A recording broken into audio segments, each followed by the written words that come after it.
147 इस पर बात होनी थी। कहता जबकि किसी साक्षी से, जबकि वह परीक्षाधीन है, यह पूछा जा सकेगा कि क्या कोई संविदा, अनुदान या संपत्ति का अन्य बयान जिसके बारे में वह साक्ष्य दे रहा है किसी दस्तावेज में अंतर्विष्ट नहीं था। और परीक्षा साक्षी की 3 है, मुख्य परीक्षा, प्रतिपरीक्षा और पुनः परीक्षा। इसका अर्थ यह हुआ कि यह प्रश्न साक्ष्य से किसी भी परीक्षा में किया जा सकेगा। क्या कहता है? किसी साक्षी से जबकि वह परीक्षाधीन है, किसी विशेष परीक्षा का नाम नहीं लिया गया, न यह कहा गया कि कौन सा पक्षकार उसकी परीक्षा कर रहा है। जो कहा गया वो सिर्फ इतना है कि जबकि कोई साक्षी परीक्षाधीन है,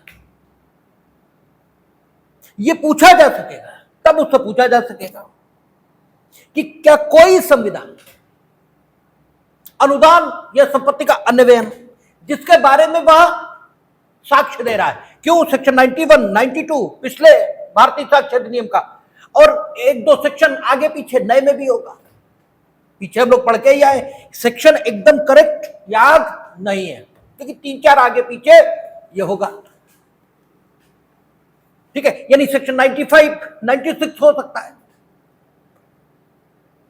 जो पीछे पिछले भारतीय साक्ष्य अधिनियम में 91, 92 में लिखा है, वो हो सकता है इसमें 95, 96, 97 ऐसे लिखा होगा, क्योंकि 4-5 का अंतर लगातार आ रहा है, ये हम लोग देख रहे हैं।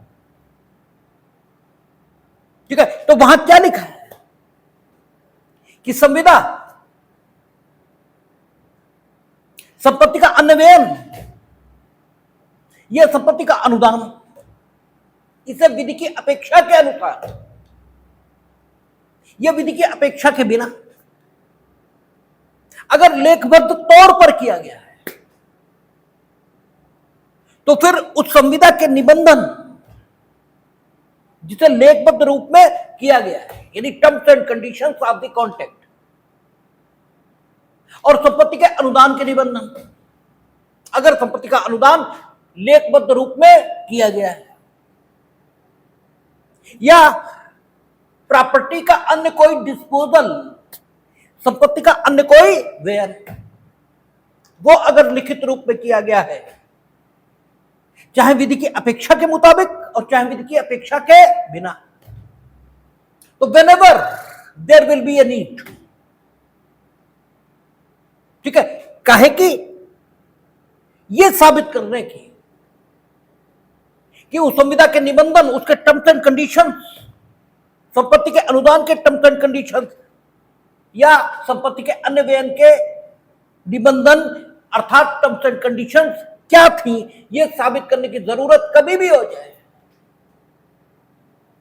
तो उस दस्तावेज को ही प्रस्तुत किया जाएगा जो लेखबद्ध स्वरूप की संविदा को, लेखबद्ध स्वरूप के संपत्ति के अन्य बयान को या संपत्ति के अनुदान को अपने में अंतर्निहित करता है। अर्थात जिस दस्तावेज पर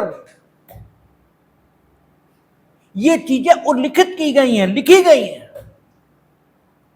वो डॉक्यूमेंट ही न्यायालय में आएगा, उसी को प्रस्तुत किया जाएगा।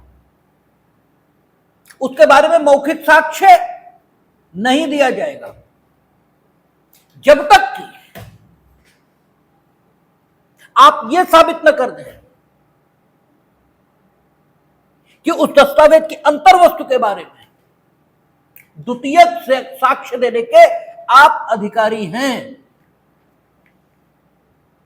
ठीक है, जब तक ऐसा आप साबित न कर दें,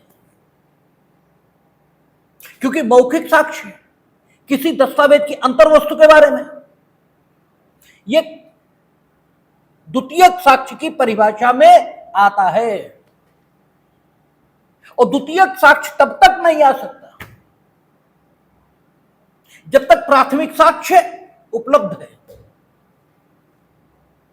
ठीक है ना, क्योंकि कानून क्या है? कानून ये कि सबसे बेहतर साक्ष्य ये न्यायालय के सामने आएगा। और सबसे बेहतर साक्ष्य हुआ कौन था? वो दस्तावेज जिसमें संविदा आदि लिखी गई है। जो पिछला एविडेंस एक्ट है उसकी धारा 64 है और नए में 4-5 आगे पीछे होगी। क्या कहती है? एतस्मिन अंतर्विष्ट उपबंधों के सिवाय, ठीक है ना, दस्तावेजों की अंतर्वस्तु सदैव प्राथमिक साक्ष्य से साबित की जाएगी।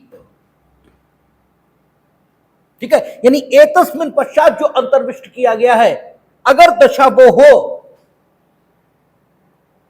तब तो द्वितीयक साक्ष्य दिया जा सकेगा, अदरवाइज द्वितीयक साक्ष्य दिया नहीं जा सकता। और नए एविडेंस एक्ट में और पुराने एविडेंस एक्ट में जब द्वितीयक साक्ष्य की डेफिनेशन हम देखते हैं तो द्वितीयक साक्ष्य की डेफिनेशन में ये निकल कर आता है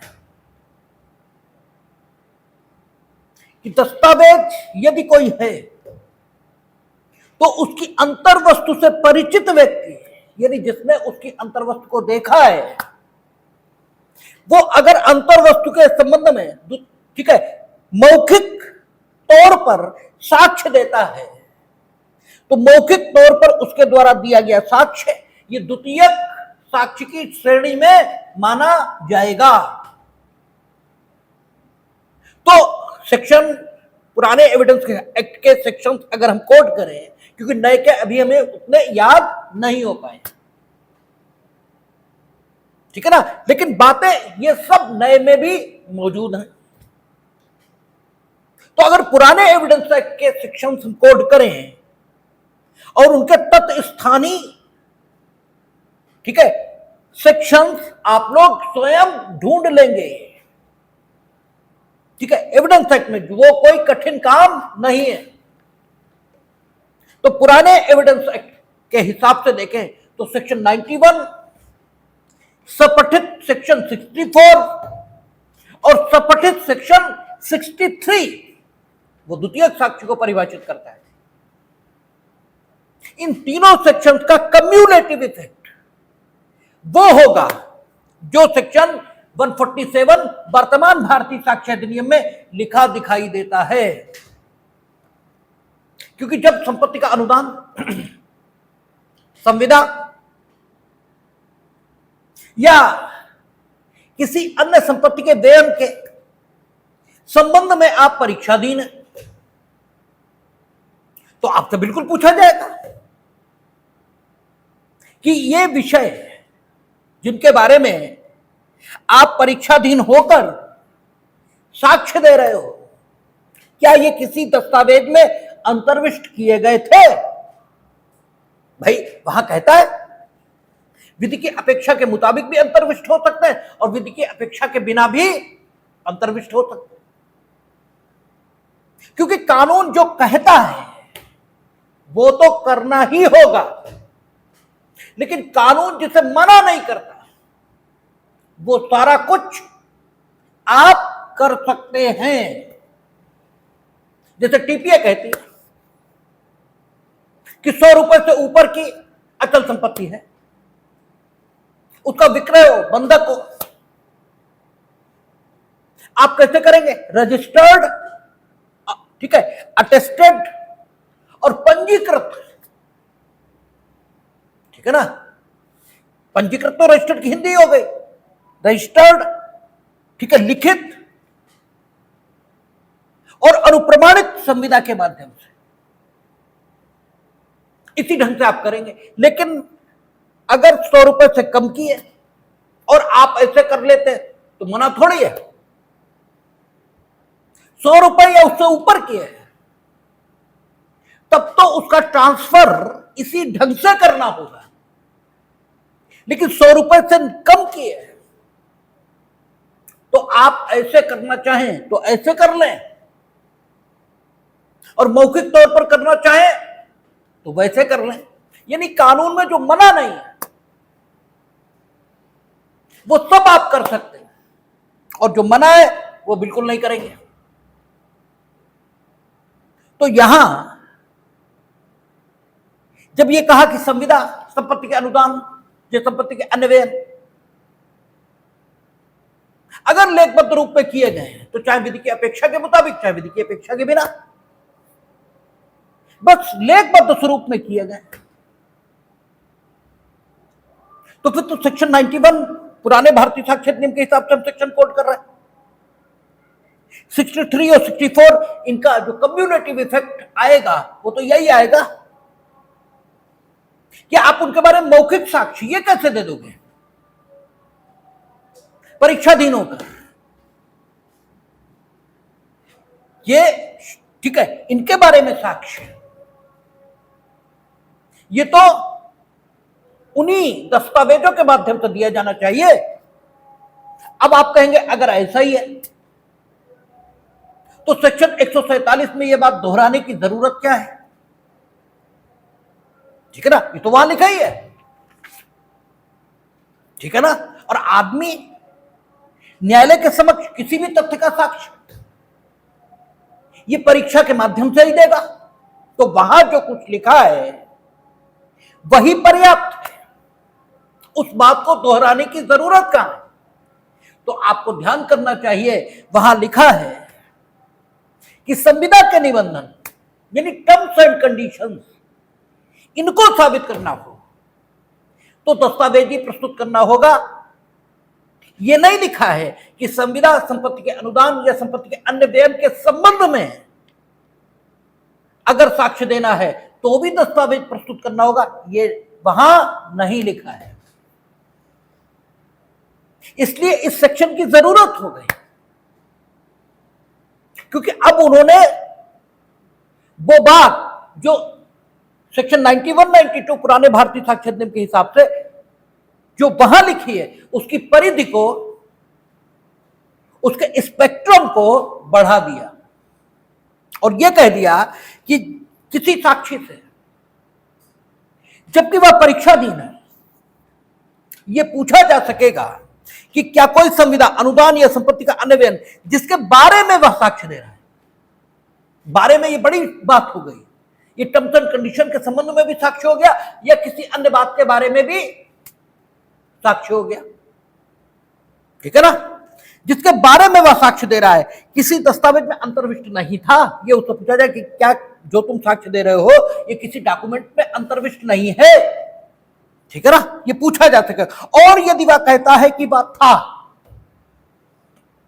अगर वो कहता है कि वो था दस्तावेज में अंतर्विष्ट था, या यदि वह किसी ऐसी दस्तावेज के बारे में कोई कथन ही करने वाला है, ऐसी दस्तावेज यानी जिसमें संविदा संपत्ति का अनुदान या संपत्ति के अन्य व्यय अंकित हैं या जिसके बारे में वो साक्ष्य दे रहा है उसके बारे में कोई कथन करने ही वाला है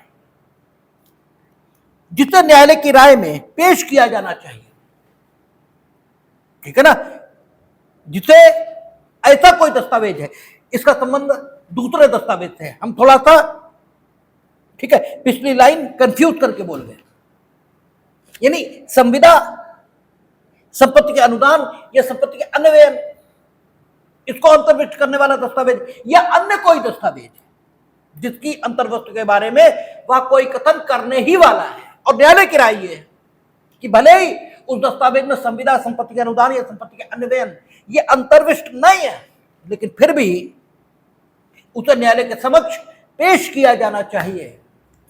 जैसे वो ये कह रहा है कि हमने इनके खिलाफ एफआईआर लिखाई थी, तो एफआईआर तो लेखबद्ध दस्तावेज है, उसमें ना संपत्ति का अनुदान है ना संपत्ति का अन्य व्यय है ना कोई संविदा है, लेकिन दस्तावेज तो है वो,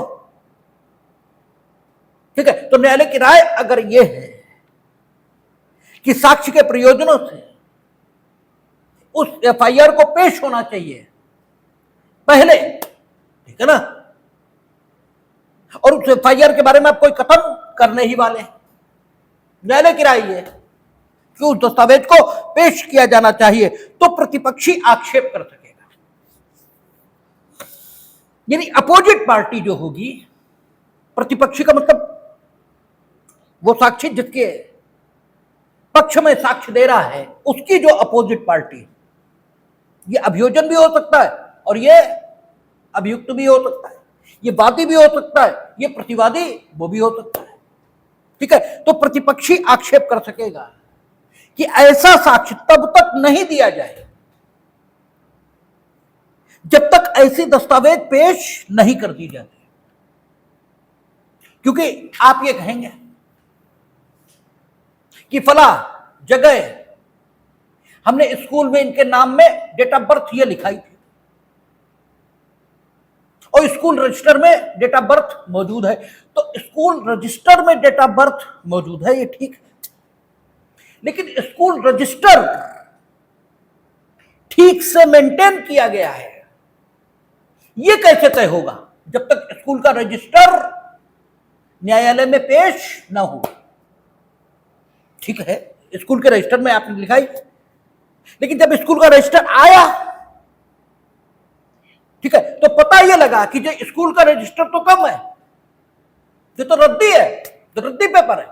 क्योंकि स्कूल के रजिस्टर का मतलब क्या हुआ, पेज गिने हुए होने चाहिए, नंबरिंग होनी चाहिए उस पर, ताकि पेज फाड़े नहीं गए बीच में से, ये तय हो पाए भाई एक दो नंबर उस पर हो। कोई सक्षम अधिकारी प्रमाणित करे कि इस रजिस्टर में इतने कुल पेज हैं। ठीक है, लिखा होता, प्रमाणित किया जाता है कि रजिस्टर में इतने पेज हैं और लिखना इस पेज से शुरू किया गया है। ठीक है ना, जो इंट्रीज है वो क्लियर होनी चाहिए, जो नहीं हर जगह सफेदा लगा है, हर जगह सब काट पीट के जाने क्या लिख दिया गया है, ओवर राइटिंग है हर जगह, ये सब चीजें नहीं होनी चाहिए। और अगर है तो इसका मतलब जन्म तिथि की प्रविष्टि के संबंध में जो मौखिक साक्ष्य दिया जा रहा है, इसकी विश्वसनीयता संदिग्ध हो गई। ठीक है ना, और ये कैसे संदिग्ध होगी, अगर 147 जैसा प्रोविजन न हो। इसलिए न्यायालय को ताकत दी 91 के बावजूद। ठीक है, 91 पुराना भारतीय साक्ष्य नियम, उसके बावजूद ये ताकत दी न्यायालय को कि जबकि कोई साक्षी परीक्षा देना है, तो उपरोक्त दोनों प्रकार के जो दस्तावेज है इनको पेश किए जाने का निर्देश न्यायालय दे सकता है। अब देखें, सुबह हम लोग बेंथम देख रहे थे, बेंथम कह रहे थे कि विधि अर्थात विधिक व्यवस्था, हमने कहा था विधि वो विधिक व्यवस्था को मान रहा है, और उस विधिक व्यवस्था जिसे वो विधि कह रहे हैं उसमें जितनी विधियां शामिल हैं उनका वो अकेलाकरण करते हैं इस दृष्टिकोण से कि ताकि ये जाना जा सके कि वो विधि उस विधि रूपी विधिक व्यवस्था में शामिल होने योग्य है या नहीं। और जब वो इंडिविजुअलाइजेशन ऑफ द लॉ करते हैं तो वो ये कहते हैं कि वो विधियां जिन्हें विधिक व्यवस्था में शामिल किया जाना चाहिए वे संसर्ग, अभिकल्पना और अभिव्यक्ति तीनों में पूर्ण होनी चाहिए। ठीक है ना, अर्थात उनकी विधि अर्थात विधिक व्यवस्था में शामिल विधियों से एकता होनी चाहिए, ये कहते हैं वो। तो संसर्ग यही देखा जाएगा। यहां उन्होंने ये तो कहा कि न्यायालय, ठीक है, प्रतिपक्षी से पूछ सकेगा कि नहीं, प्रतिपक्षी ये पूछ सकेगा, प्रतिपक्षी आक्षेप कर सकेगा। और अगर न्यायालय की राय यह है कि उस दस्तावेज को पहले पेश किया जाए तो पहले पेश किया जाएगा। अब कैसे किया जाएगा, दस्तावेज तो रखा है स्कूल में। ठीक है, एविडेंस एक्ट ये कह रहा है, तो एविडेंस एक्ट संसर्ग में सीपीसी से जुड़ा हुआ है, क्योंकि सीपीसी और सीपीसी और सीआरपीसी न्यायालय को ताकत दे रही हैं कि वे उस दस्तावेज को आहूत कर लें अपनी ताकत से, तो संसर्ग में यह विधिक व्यवस्था में शामिल होने योग्य विधि है। और खाली वो हो सेक्शन 91 92 सीआरपीसी का, ठीक है, जो पुरानी सीआरपीसी है उसके 91 और 92 में ही ताकत दी गई है न्यायालय को जांच विचारणा, ठीक है, इनके प्रयोजनों से किसी भी दस्तावेज को मंगवा लेने की ये ताकत वहां है। और अगर एविडेंस में ये ना हो तो उस ताकत का उपयोग कुछ भी नहीं। तो सीआरपीसी संसर्ग में एविडेंस के पूरक है और एविडेंस संसर्ग में सीआरपीसी का पूरक है, और ये दोनों इसलिए विधिक व्यवस्था में शामिल किए जाने योग्य हैं क्यों? ये संसर्ग, अभिकल्पना, ठीक है ना, और अभिव्यक्ति तीनों में संपूर्ण है, और इसलिए इन्हें अकेला करण इनका करके ये जाना गया कि विधिक व्यवस्था में शामिल होने योग्य हैं या नहीं है, ठीक है ना। तो कहता है कि ऐसा साक्ष्य तब तक नहीं दिया जाए जब तक ऐसी दस्तावेज पेश नहीं कर दी जाती या जब तक वे तथ्य साबित नहीं कर दिए जाते जो उस पक्षकार को जिसने साक्षी को बुलाया है उसका द्वितीय साक्ष्य देने का हक देते हैं। या तो यह साबित किया जाए, ठीक है ना, कि भाई इस पक्षकार को जिसके पक्ष में यह साक्षी मौखिक साक्ष्य के माध्यम से दस्तावेज की अंतर्वस्तु को साबित कर रहा है, इस पक्षकार को द्वितीय साक्ष्य देने का हक है। या तो यह साबित किया जाए तब तो दे पाओगे दस्तावेज के अंतर्वस्तु के बारे में द्वितीय साक्ष्य, अर्थात दस्तावेज के अंतर्वस्तु के बारे में मौखिक साक्ष्य, नहीं तो कैसे दोगे, ठीक है ना। तो सेक्शन 147 अगर यह ना हो तो भारतीय साक्ष्य अधिनियम की पिछली धाराओं में जो बात लिखी है वो अधूरी अधूरी सी रह जाएगी, और इसका खूब प्रैक्टिकल उपयोग कचहरी में होता है। कहा जाता है सब मेडिकल मंगवा लें, ये डॉक्यूमेंट वहां है, मंगवाएं, उसके बाद क्रॉस एग्जामिनेशन, ठीक है ना, या एविडेंस ये होता है, उससे पहले रोक दिया जाता है, ठीक है ना। तो स्पष्टीकरण, कोई साक्षी उन कथनों का जो दस्तावेजों की अंतर्वस्तु के बारे में अन्य व्यक्तियों द्वारा किए गए थे मौखिक साक्ष्य दे सकेगा यदि ऐसे कथन स्वयमेव सुसंगत है, ठीक है। कोई साक्षी उन कथनों का जो दस्तावेजों के अंतर्वस्तु के बारे में अन्य व्यक्तियों द्वारा किए गए थे, दस्तावेजों की अंतर्वस्तु के बारे में दूसरों ने किए वो कथन, तो जब वो साक्ष्य दे रहे थे तब आपको दस्तावेज प्रस्तुत करने की मांग करनी चाहिए थी। अब तो दस्तावेज के अंतर्वस्तु के बारे में जो उनके कथन है उनके बारे में साक्षी साक्ष्य दे रहा है, ठीक है ना। तो अब तो कथनों के बारे में साक्ष्य हो रहा है, दस्तावेजों के अंतर्वस्तु के बारे में कहां हो रहा है। दस्तावेज के अंतर्वस्तु के बारे में एक का कथन है, तो जब एक कथन कर रहा था तब आपको दस्तावेज मंगाना चाहिए था। अब तो एक एक कथन के बारे में भी साक्ष्य दे रहा है, तो बी जो साक्ष्य दे रहा है वो दस्तावेज की अंतर्वस्तु के बारे में है, ये कहां है? वो तो एक उन कथनों के बारे में है जो किसी दस्तावेज की अंतर्वस्तु से संबंधित हैं, उनके बारे में है, ठीक है ना। तो दस्तावेज को मंगाने की जरूरत है ही नहीं, ठीक है ना, क्योंकि ऊपर कहता है जबकि कोई साक्षी परीक्षाधीन है और वो स्वयं उन बातों के बारे में कथन करने वाला है जो बातें किसी दस्तावेज में अंतर्विष्ट है, तब दस्तावेज मंगाया जाएगा। यहां तो स्थिति बदल गई। तो अगर स्पष्टीकरण ना हो तो भी अगर कोई व्यक्ति कथनों के बारे में साक्ष्य दे रहा है, दस्तावेज के अंतर्वस्तु के बारे में दे ही नहीं रहा, भले ही वे कथन जिनके बारे में वो साक्ष्य दे रहा है दस्तावेजों की अंतर्वस्तु के बारे में ही है, इससे क्या फर्क पड़ता है? कानून तो जिस रूप में उसी रूप में लागू होगा। तो फिर दस्तावेज को मंगाने की जरूरत ये बचती कहां है? तो स्पष्टीकरण आपको हमेशा धारा में दिखाई देना चाहिए, अगर स्पष्टीकरण धारा में नहीं दिख रहा तो आपके पढ़ने में कमी है, क्योंकि स्पष्टीकरण काहे का है, धारा का है। कल से आप लोग इधर बैठेंगे या ऐसी जगह बैठेंगे जहां हमसे एक आई कांटेक्ट रहे, ठीक है, क्योंकि आई कांटेक्ट का अपना मतलब है पढ़ने में। ऐसे नहीं बैठेंगे कि हमारा आई कांटेक्ट ना हुआ आपसे, ठीक है। तो आप उन कथनों के बारे में जब वो साक्ष्य दे रहा है तो दस्तावेज के प्रस्तुतिकरण की मांग कैसे कर सकते हैं? तो स्पष्टीकरण ना भी हो तो भी धारा से काम चलेगा। और अगर आपको ऐसा लगता है कि स्पष्टीकरण में कुछ और लिखा है तो वो स्पष्टीकरण कहां है? फिर स्पष्टीकरण का मतलब ही हुआ कि बात का स्पष्टीकरण, और स्पष्टीकरण काय के लिए होता है? ताकि बात सुगमता पूर्वक समझ में आए।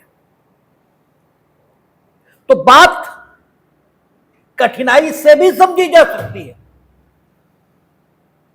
ठीक है। तो स्पष्टीकरण धारा का है, तो धारा में जो है वो स्पष्टीकरण में दिखना चाहिए। तो वही कह रहा है वो, कोई साक्षी उन कथनों का जो दस्तावेजों की अंतर वस्तु के बारे में अन्य व्यक्तियों द्वारा किए गए थे मौखिक साक्ष्य दे सकेगा, यदि ऐसे कथन स्वयं सुसंगत है तो देगा, उसमें क्या बात है। दृष्टांत आप खुद देख लेंगे, या चलो देख लें। कहता प्रश्न यह है कि क्या का ने खा पर हमला किया? गा अभिसाक्ष्य देता है कि उसने का को घा से यह कहते सुना कि खा ने मुझे एक पत्र लिखा जिसमें मुझ पर चोरी का अभियोग लगाए।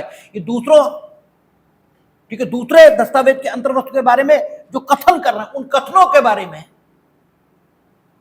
ठीक है। जिसने पत्र लिखा वो स्वयं नहीं आया, वो नहीं है।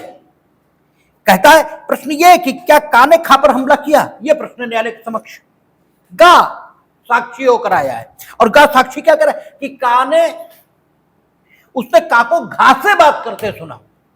न तो का आया है और न घा आया है। गा कहता है उसने का और घा को बात करते सुना है कि खा ने मुझे एक पत्र लिखा, ठीक है ना, जिसमें मुझ पर चोरी का अभियोग लगाया था। का कहता है कि हमने खा को, गा का कहना यह है कि हमने का को घा से यह कहते सुना कि खा ने मुझ पर चोरी का अभियोग लगाया था और मैं उससे बदला लूंगा, ठीक है। तो ये स्टेटमेंट है, ठीक है ना, जो का के द्वारा घा के समक्ष दिया गया, ऐसा गा का कहना है। और ये स्टेटमेंट एक पत्र में अंतर्विष्ट है, ऐसा भी गा का कहना है। और ये कथन हेतु के रूप में सुसंगत भी है, ठीक है ना। तो ये कथन सुसंगत भी बन गया, ठीक है ना। और ये सुना गया है किसी के द्वारा। तो अगर गा इस कथन का साक्ष्य दे रहा है जो स्वयं सुसंगत है, ठीक है ना, और वो ये कह भी नहीं रहा कि हमें ये पता है कि ये कथन किसी पत्र में लिखा है, ऐसा भी वो नहीं कहता, तो पत्र को प्रस्तुत किए बिना ही गा ये अभिसाक्ष्य दे सकेगा। क्योंकि अगर गा से कहा जाए कि तुम वो दस्तावेज लाओ तो वो कहां से ले आएगा भाई? वो तो सिर्फ इतना कह रहा है कि हमने का को घा से ये कहते सुना, ठीक है। तो का को जो का को घा से कहते सिर्फ उसने सुना है तो वो पत्र कहां से ले आएगा, ठीक है ना। और वो जो कुछ बता रहा है वो हेतु के रूप में सुसंगत भी है। तो ऐसे कथनों का साक्ष्य बिना दस्तावेज को प्रस्तुत किए दिया जा सकता है। ये आपका सेक्शन 147।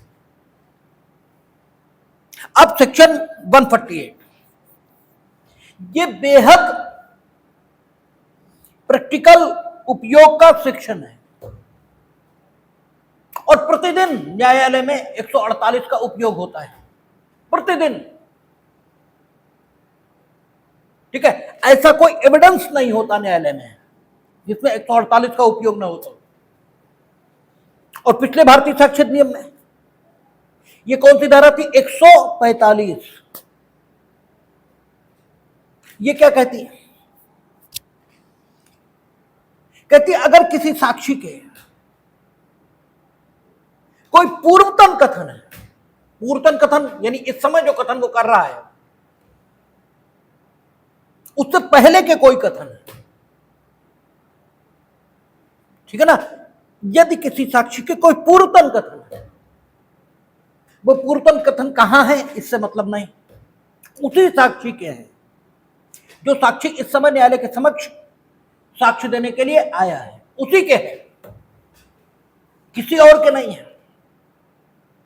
और इस समय वो जो कथन कर रहा है इससे पूर्व में किए जा चुके हैं, ठीक है ना। तो उन कथनों का उपयोग इस साक्षी के वर्तमान कथनों के खंडन के लिए किया जा सकता है, और साथ ही साथ उन कथनों के आधार पर इसकी प्रतिपरीक्षा यह भी की जा सकती है। एक शर्त जरूर लगाइए,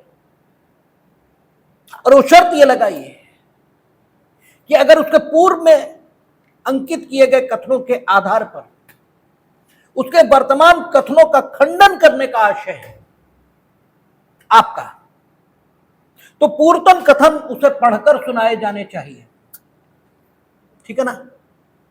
ताकि ये शर्त इसलिए लगाई क्योंकि आप खंडन कर रहे हैं उसकी बात का, कि तो तुमने पहले ये बताया था अब तुम ये बता रहे हो।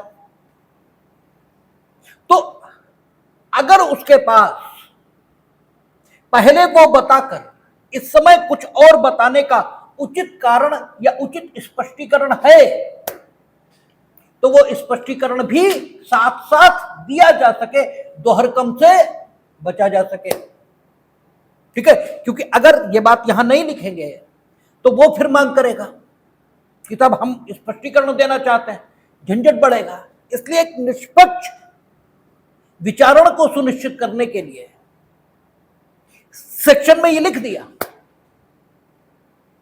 कि अगर कोई साक्षी न्यायालय के समक्ष साक्ष्य देने आया है और उसी के कोई कथन है जो उसी विषय पर है जिस विषय में वो साक्ष्य देने आया है, तो फिर उसके पूर्वतन जो लेखबद्ध कथन है उनके आधार पर उसकी प्रतिपरीक्षा ये की जा सकेगी, ठीक है ना। और उसका पूर्व में लेखबद्ध जो कथन है उससे उसका खंडन वर्तमान कथन का यह भी किया जा सकेगा। लेकिन अगर उसके पूर्वतन लेखबद्ध कथन से उसके वर्तमान कथन का खंडन करने का आशय, तो फिर उसका ध्यान उस पूर्वतन लेखबद्ध कथन से या उस पूर्वतन लेखबद्ध कथन की ओर आकृष्ट किया जाना चाहिए, ताकि यदि उसके पास कोई स्पष्टीकरण हो, ठीक है, इस बात का कि वह पूर्वतन लेखबद्ध कथन से असंगत कथन इस समय क्यों कर रहा है, तो वो उसी समय पर साक्ष्य का भाग बन सके। इसलिए यह लिखा गया, एक निष्पक्षता लाने की कोशिश यह की गई। अब देखिए, व्यक्ति के पूर्वतन कथन कहीं भी लेखबद्ध हो सकते हैं, कहीं भी लेखबद्ध हो सकते हैं। जैसे एफआईआर जिसने लिखाई वो भी साक्षी के तौर पर आएगा, तो एफआईआर में जो कुछ लिखा है वो क्या है, पूर्वतन लेखबद्ध कथन। तो एफआईआर के आधार पर आप कचहरी जाएंगे, रोज क्रॉस एग्जामिनेशन होता है, रोज, ठीक है ना। उसने लिखा है शाम 5 बजे की घटना है, रोज उसका क्रॉस एग्जामिनेशन होता है। कै बजे घटना है बताओ, ठीक है ना। तुम कहां थे उस समय बताओ, वो उसने लिख के आया ना कि हम घर पे थे। तो क्रॉस एग्जामिनेशन उसके पूर्वतन लेखबद्ध कथन के आधार पर हो रहा है। फिर पूर्वतन लेखबद्ध कथन के आधार पर यदि उसका खंडन करने का आशय है, ठीक है ना, तो फिर उसका ध्यान उस ओर आकृष्ट कराया जाता है। जैसे उसने पूछा कै बजे का वक्त था, उसने बताया शाम का वक्त था, उससे पूछा शाम कै बजे होती है तुम्हारे हिसाब से, क्योंकि शाम भी लोगों के हिसाब से अलग अलग होती है। बंबई में पूछो किसी तो वो कहेगा 10 बजे शाम होती है। उसकी शाम कै बजे होती है, ये भी तो प्रश्न है। ठीक है, उसने बताया कि इतने बजे होती है, और देखो एफआईआर में इतने बजे की घटना लिखी है। ठीक है, उसके वर्तमान की देखो, तुम ही ने ये लिखाया है। देखो एफआईआर पढ़कर सुना रहे हैं, वहां पढ़ के सुनाते हैं, देखो तुमने ये लिखाया है, अब तुम ये बता रहे हो, इसकी कोई वजह बताओगे? ऐसे पूछते हैं वहां। और फिर वो बताता है, जो कुछ बताता है वो लिखा जाता है। वो कुछ नहीं बताता तो ये लिखा जाता है कि इस समय मैंने ये कहा है, उस समय मैंने ये कहा था, ऐसा मैंने क्यों कहा, इसकी मैं कोई उचित वजह नहीं बता सकता। ठीक है, या इसकी कोई वजह मैं नहीं बता सकता, ऐसे भी लिखा जाता है। लेकिन उसके वर्तमान कथनों का खंडन एफआईआर से हो सकता है। और जब एफआईआर आपको बताई थी, एफआईआर का की एविडेंटरी वैल्यू, एफआईआर का साक्षिक मूल्य, तो कहा था कि एफआईआर इसमें किए गए कथन उस व्यक्ति के जिसने एफआईआर लिखाई है, यदि वो साक्षी के तौर पर न्यायालय के समक्ष परीक्षित हो, तो एफआईआर में उसने जो कथन किए हैं उनके आधार पर उसके साक्ष्य देने के समय के कथनों का खंडन यह भी किया जा सकता है। और एफआईआर के लिए आपको यह भी बताया था कि एफआईआर में उसने जो कथन किए हैं उनसे उसके वर्तमान कथनों का, ठीक है, मंडन अर्थात उनकी संपुष्टि ये भी की जा सकती है। लेकिन वो बात तब आएगी जो आगे के सेक्शन जब हम लोग पढ़ेंगे तब वो बात आएगी। फिलहाल बात खंडन की चल रही है फिलहाल। और एफआईआर के बारे में आपको यह भी बताया था कि आपसे हर बार पूछा जाता है कि एफआईआर की एविडेंटरी वैल्यू, एफआईआर का साक्षिक मूल्य ये क्या है। और आप हर बार लिखते हैं कि एफआईआर ये सारभूत साक्ष्य का भाग नहीं है, it is not a substantive piece of evidence, ये लिखते हैं आप। और आपसे पूछा जाए सारभूत साक्ष्य किसे कहते हैं, तो आपको कुछ नहीं मालूम होता है। तो सारभूत साक्ष्य के बारे में आपको बताया था कि वो साक्ष्य जो व्यक्ति की दोषिता को स्वयं सिद्ध कर दे, वो सारभूत साक्ष्य का भाग होता है। जैसे डाइंग डिक्लेरेशन, वो सबस्टेंटिव पीस ऑफ एविडेंस है, सिर्फ उसके आधार पर व्यक्ति दोष सिद्ध हो जाएगा। लेकिन एफआईआर ये सबस्टेंटिव पीस ऑफ एविडेंस नहीं है। एफआईआर के आधार पर अगर कोई दोष सिद्ध हो सकता तो विचारण क्यों चलेगा? एफआईआर में तो पहले दिन लिखा है कि वो दोषी है, ठीक है ना। तो FIR that is not a substantive piece of evidence, but in FIR लिखाने वाले के कथन मौजूद है, इसलिए वो जब मौजूद होगा आके साक्षी के तौर पर न्यायालय में, तब एफआईआर में किए गए जो उसके कथन हैं उनके आधार पर उसके वर्तमान कथनों का खंडन और मंडन दोनों किए जा सकेंगे। क्यों? आपको यह बताया था कि एफआईआर पर पुरानी सीआरपीसी की धारा 162 और 162 अब बीएनएसएस में बदल गई होगी, नंबर बदल गया होगा। पुरानी धारा 162 लागू नहीं होती। क्यों? धारा 162 क्या कहती है? अन्वेषण के दौरान और पुलिस अधिकारी अगर किसी कथन को लेखबद्ध करे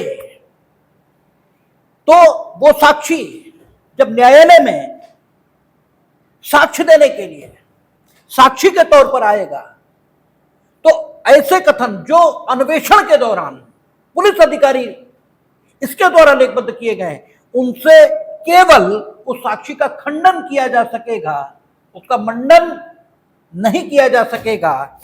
केवल डाइंग डिक्लेरेशन धारा 32 पुराने एविडेंस एक्ट की और धारा 27 पुराने एविडेंस एक्ट की, इनकी बात दीगर हो जाएगी। और धारा 32 और धारा 27 हम लोगों ने पीछे पढ़ी है, नंबर बदल गए हैं, बाकी आज भी मौजूद है। ये हम लोग पढ़कर आए।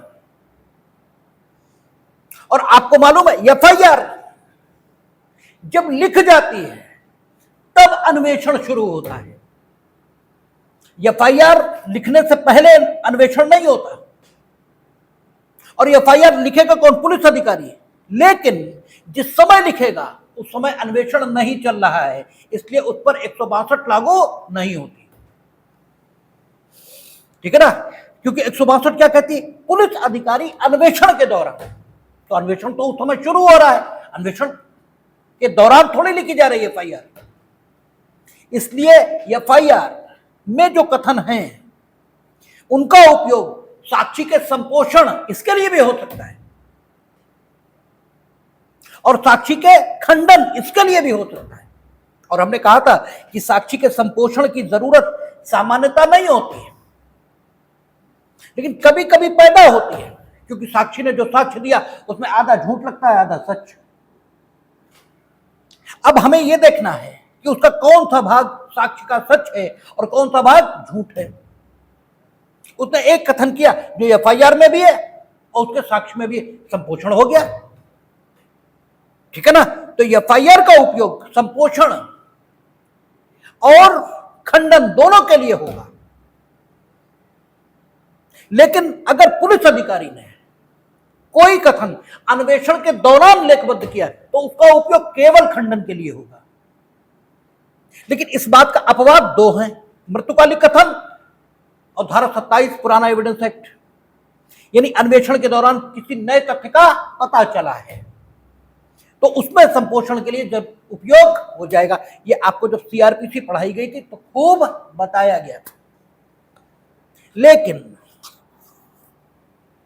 उस साक्षी के जो परीक्षाधीन है उसके पूर्वतन लेखबद्ध कथन कहीं भी हो सकते हैं।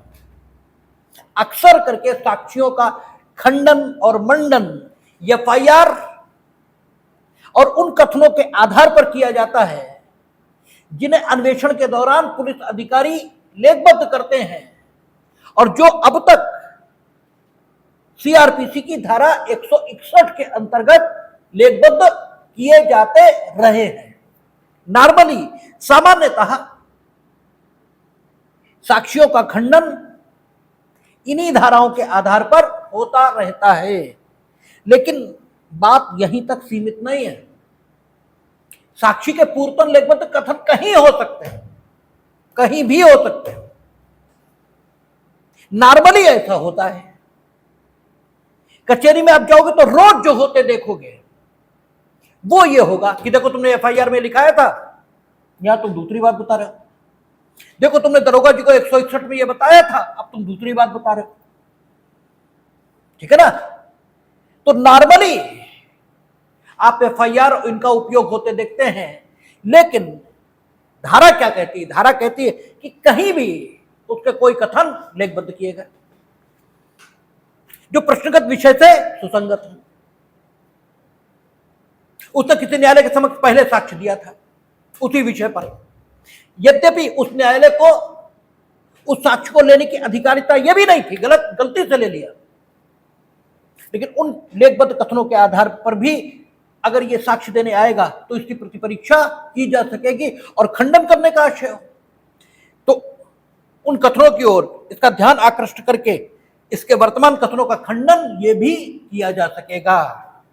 देखें धारा क्या कहती है 148, किसी साक्षी से उन पूर्वतन कथनों के बारे में जो उसने लिखित रूप में किए, या तो उसने खुद लिखित रूप में किए, यानी तुमने खुद ही एफआईआर की एप्लीकेशन लिख कर दी है, लेखबद्ध रूप में कथन ही तो किए, या जो लेखबद्ध कर लिए गए यानी तुमने बोला और लिख किसी ने दिया, और जो प्रश्नगत बातों से सुसंगत हैं। इस समय जो तुम बात कह रहे हो उससे वो सुसंगत हैं। ठीक है?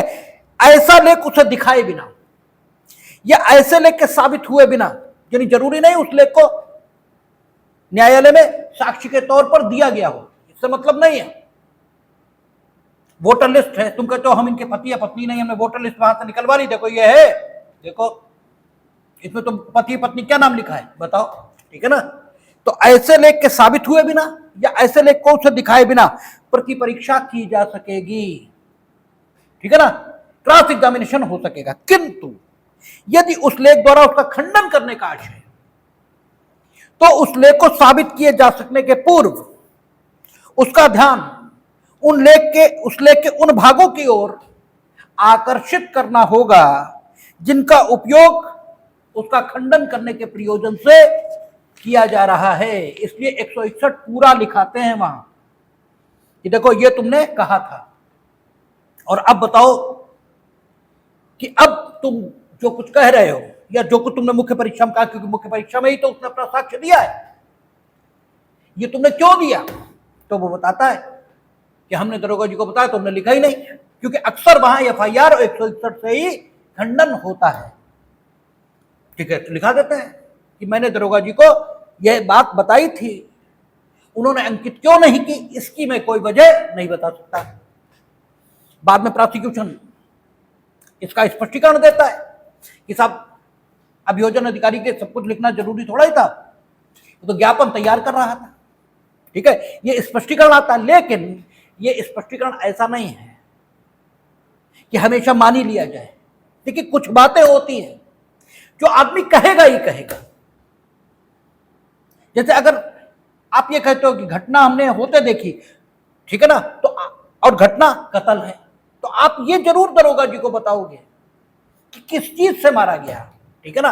अब यही नहीं लिखा है उसमें, और यहां तुम बता रहे हो कि इस चीज से मारा गया, ठीक है ना। तो ये लोप जो दिखाई दे रहा है ये महत्व का है, और इसे मामले को निर्णित करते समय विचारणा में लिया जाएगा, या मामले को निर्णित करने में ये सहायता देगा, क्योंकि नॉर्मली ऐसा नहीं होता, ठीक है ना। तो साक्षी का खंडन करने के प्रयोजन से उसके पूर्वतन लेखबद्ध कथन ये उपयोग हो सकते हैं।